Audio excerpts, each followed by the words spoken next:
Bon, petit tutoriel sur l'utilisation de l'atelier scientifique pour ceux qui ne l'ont pas fait en seconde.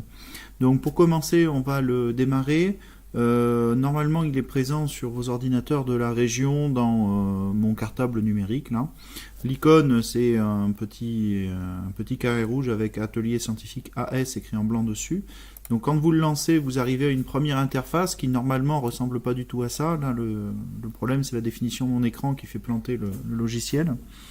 Donc vous choisissez l'icône généraliste pour les sciences physiques et chimiques, là l'icône de gauche. Vous double-cliquez dessus. Et quand il va démarrer, il va vous dire qu'il n'y a pas d'interface détectée, donc il n'y a pas de problème, vous continuez sans interface. Ensuite, au démarrage, ce qui va se passer, c'est qu'il va activer votre webcam, ça ne vous intéresse absolument pas. Donc vous allez aller dans Traitement manuel, et dans cet onglet Traitement manuel, vous allez ouvrir le fichier qui vous intéresse. Donc moi, je prends un fichier que j'utilise en TP, hein. Voilà, mais vous utilisez le fichier qui est nécessaire. Et donc, vous arrivez sur l'image de la vidéo. Alors, pour paramétrer, pour pouvoir pointer les différentes positions de la balle, donc dans cette vidéo, en fait, je fais tomber un objet du haut de mon bras tendu.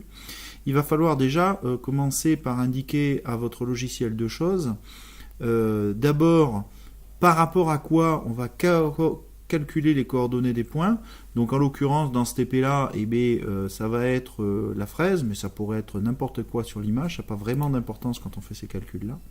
Et la deuxième chose, ça va être de définir une hauteur de référence de façon à ce que votre logiciel puisse connaître l'échelle.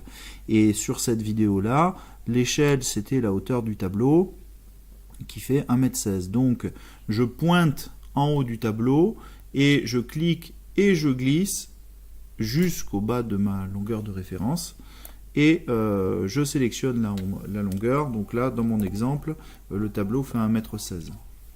Donc maintenant que ça c'est fait, j'ai l'origine de mon repère, j'ai la hauteur de référence, et bien maintenant je peux commencer à faire le traitement en cliquant sur le petit bouton vert.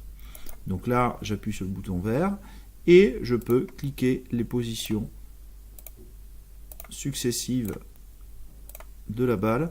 Vous voyez sur le côté gauche une espèce de petite de zoom de l'image de façon à cliquer le plus précisément possible la position de la balle. Donc ça dépendra de votre image. Parfois il y a des blocages, il faut être un petit peu patient.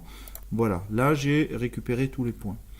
Pour pouvoir traiter ces points-là, il y a deux possibilités. Soit vous allez directement dans l'onglet tableau qui est en bas et vous pouvez faire les traitements de calcul directement dans cette page-là. J'en suis pas vraiment un grand fan parce que souvent le logiciel a des bugs et vous risquez d'avoir des petits problèmes. Donc moi, ce que je préfère, c'est sélectionner les valeurs et copier-coller tout ça dans Excel. Donc CTRL-C, CTRL-V. Vous démarrez votre logiciel de tableur habituel et vous allez ensuite pouvoir faire le traitement des données. Donc là, j'utilise nouveau classeur pour Excel et je colle et j'ai toutes les valeurs avec classiquement un petit bug au niveau du dernier carré. Donc des fois, il y a des lettres un peu bizarres qui apparaissent. Vous les supprimez ou simplement vous lisez le nombre qui nous intéresse, là, donc 1,954, vous supprimez la case et vous réécrivez le truc, et voilà. Donc là, vous avez les données, techniquement par rapport aux valeurs de l'atelier scientifique. Ici, on a le temps, qui est en secondes. Ici, on a les X, et ici, on a les Y. Voilà. Donc, deux possibilités. Soit vous utilisez un mouvement qui est strictement vertical. Et donc, dans le cas d'un mouvement vertical, il suffit simplement de prendre en compte la distance parcourue entre deux images en faisant une soustraction. Donc là, la formule, ça va être, j'ouvre une parenthèse, cette case-là moins cette case-là, je ferme la parenthèse, divisé par le temps ici moins le temps ici. J'appuie sur Entrée, et là j'ai calculé une vitesse qui n'est que verticale. Maintenant, dans le cas où vous avez une vitesse qui va être parabolique, ou alors quelque chose, une trajectoire qui va être un peu bizarre, là, comme le mouvement que je fais avec le curseur de ma souris, il faut prendre en compte la distance parcourue selon les x et selon les y, et donc là, il faut utiliser les deux trucs en utilisant la relation de Pythagore. Donc dans ce cadre-là, la formule va être un petit peu différente, on ouvre toujours le égal, mais on va commencer par faire la racine carrée du carré des distances parcourues selon les x et selon les y. Donc ça fait racine 2, on ouvre deux parenthèses, donc xb moins xa au carré, plus yb moins yk au carré. Et je ferme la racine, et je le divise par l'écart de temps, donc ça moins ça.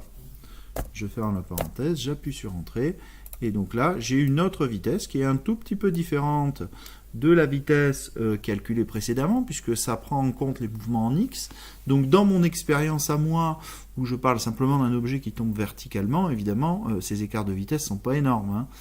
C'est tout à fait normal, techniquement, ils devraient même être nuls, les écarts.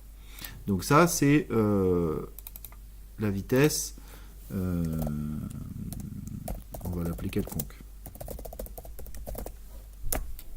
Voilà. Donc voilà pour ce tutoriel. À partir de là, on travaille plutôt sur un traitement des données sur Excel, donc ça va être une autre vidéo.